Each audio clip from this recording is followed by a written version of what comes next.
early on in the periodic table. Hydrogen? No, we talked about that. Carbon. What group is carbon in? It's in the... What group number is carbon? 4A. It's in 4A, right? Or group 14 or 4A. And remember when we did ionic compounds? We didn't assign a charge to that group, did we?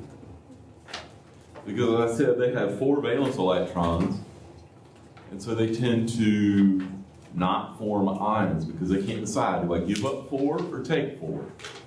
So what do? They share. Carbon is a sharer. It's the ultimate sharer in the chemistry world. It shares 4 electrons. Carbon will always have 4 bonds. Okay? We're going to show that today.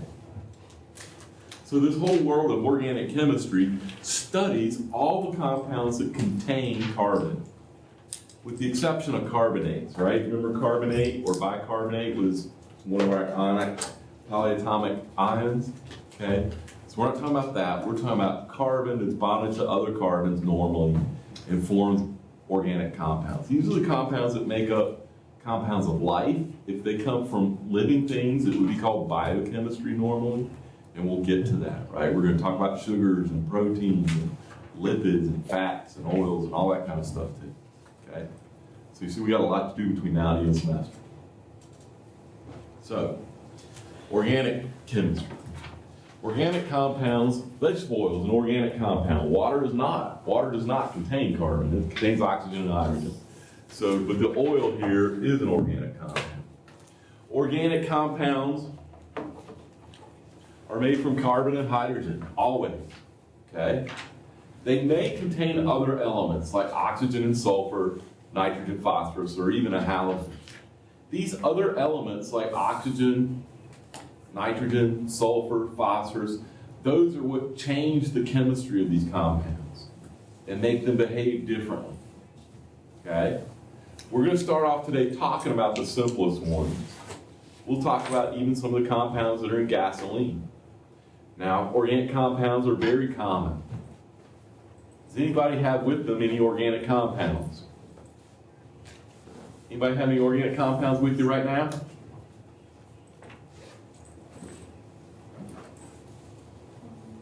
Huh? What's the answer? I always say yes. I always say yes because what? You're sitting in that seat, aren't you? You're made up of organic compounds. Did you hear that? I can hear it. It's coming. It's coming from that room over there. I heard it when I walked in. Will you close the door? I thought I was hearing voices. So you are made up of organic compounds. Now, one of the things that I want you guys to get also, anybody ever read the back of a shampoo bottle? Yes. What did it look like? What did it sound like? It was difficult to pronounce to start with, wasn't it? There was lots of gobbledygook looking stuff on there, right? You probably couldn't pronounce hardly anything that was in there. We're going to talk by the end of today, you should have a better appreciation for what some of the compounds are. Maybe not exactly what they are, but you'll understand more about how they're structured and how they're named, okay? So, organic compounds are different than inorganic compounds. Inorganic compounds are those ionic compounds in general, okay? Organic compounds have low melting points and boiling points. Anybody ever melted any organic compound? Well, oil is a liquid. That means it's already melted, right? You ever melted any other organic compounds? Anybody do any cooking? You ever melt butter? Yes. You ever melt sugar? Yes. They're both organic compounds. They're not that difficult to melt, all right? Nope. Bless you. But you can't melt salt, or most of you can. You don't have a flame that gets hot enough, okay? Most organic compounds are also combustible.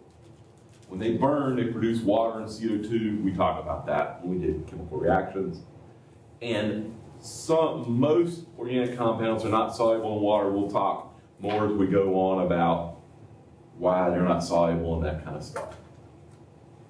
So, many organic compounds, inorganic compounds have high boiling and melting points. The contrast on here is between propane and sodium chloride. Who's ever used propane before? It's a gas at room temperature, right? That means it's already boiled. Okay? Methane, natural gas, boils at low temperature, right? It's gas at room temperature. Salts are not like that. So, tell me, is this an organic or an inorganic compound? If it has a high melting point. It's inorganic, ionic compounds, right? Have high melting points. Not soluble in water. Organic, right? Because sodium chloride is soluble in water, and that's inorganic. Has a formula CH3, CH2, CH3. Organic because it's got carbon and hydrogen. That's an organic compound. Has a formula MgCl2. What's the name of that? Magnesium chloride, right? Okay. Burns easily in air. Organic, right? Inorganic. Sodium chloride doesn't burn in air, does it? You ever try to set sodium chloride on fire? Don't work. Can't do it. Has covalent bonds? Organic, right? Okay. The first class of organic compounds we're going to talk about are called hydrocarbons. They're the simplest organic molecules. They contain only carbon and hydrogen. That's why they're called hydrocarbons. Hydro from hydrogen, carbons from carbon. Clever, huh? So, let's look at this molecule here. This is the simplest one. This is called methane. 1 carbon and 4 hydrogens. Why does it have 4 hydrogens on it? Huh? 4 valence electrons for carbon means it needs 4 bonds to complete its octet, right? Does that make sense? Has to form 4 bonds to complete its octet. Now here's another word for you. A saturated hydrocarbon contains the maximal amount of carbons and hydrogen, contains the maximal amount of hydrogens. It only has single bonds. Anybody ever heard of saturated compounds before? Saturated fats? Saturated fats. What does that mean? It's got all of this. Single bonds. As opposed to polyunsaturated, right? Polyunsaturated means what? It has lots of things that aren't single bonds, double bonds mostly, okay? And so when you hear about partially hydrogenated soybean oil, we're going to learn about that. They add hydrogen to the double bond to make it saturated. We're going to learn about that, okay? So, in methane, there are 4 covalent bonds, and you can depict them in a lot of different ways. The first one is right here. This is a Lewis structure, right? This is a dot structure with all the electrons there. You can see hydrocarbon has 8 electrons. This is called an expanded structural formula right here. Expanded structural formula. It shows all the possible bonds, all the bonds on carbon. This one is a ball and stick model. This right here is called the molecular formula. Okay? We're going to show the difference here. We're going to do more of these. Now we have the next most complicated hydrocarbon. Ethane has 2 carbons.